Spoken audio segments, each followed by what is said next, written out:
let's turn to our final segment. And boy, this one may be a little hotter. A little more questions.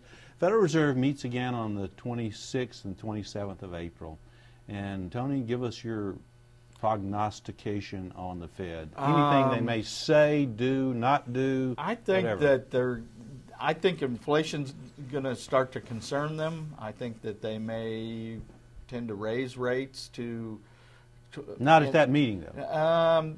They're going to at least start saber rattling. Okay, I believe. So they may indicate. They're going to indicate something, so it gives them some ability down the road in June, July to maybe take some action. Okay, Bill, you want to chime in here on the Fed? My take would be just more of the same. More just mush, as yeah. we might call it. Mush. That's probably. Tony and I aren't big fans. That's kind. Of some of what's going on in the Open Market Committee. Now, that's not to say we're not a big fan of the president of the Kansas City Fed. Tom Hoenig, who's been out there sort of, I won't say saying the same things we are, maybe we're saying the same things he is. Like, hey, you got to begin moving on rates. So back to my point for everybody, if banks are lending, I'm borrowing. And back to your point, Bill, about earlier, cash is king as well, because it's not just rates, it's availability. I mean, can you get the money? And we do a survey of bank CEOs in another survey, and they're telling us this Durbin-Watson amendment, that's an economic term, sorry folks, this, the Dodd-Frank bill, sorry, Durbin-Watson, yeah.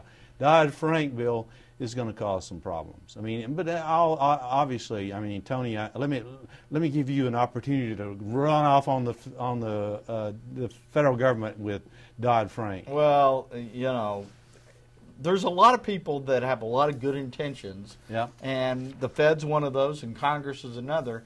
But I'm not always sure that their actions really ultimately help us out. Now, it's not that on both sides of the aisle there are well-intentioned people who really believe that their actions is exactly what we need, what you and I need. What we call unintended consequences. That's what everybody exactly calls it, right. and that's what we're going to have. And personally, I would prefer people let you and I make our own decisions about what's in our own best interest. Well, thanks, Tony. Thanks, Bill. Really great comments. But let me give you my shot on the Fed. I think they're going to begin the process of letting us know they're going to raise interest rates. They won't raise them this month. They will. I think they will raise before the end of the summer.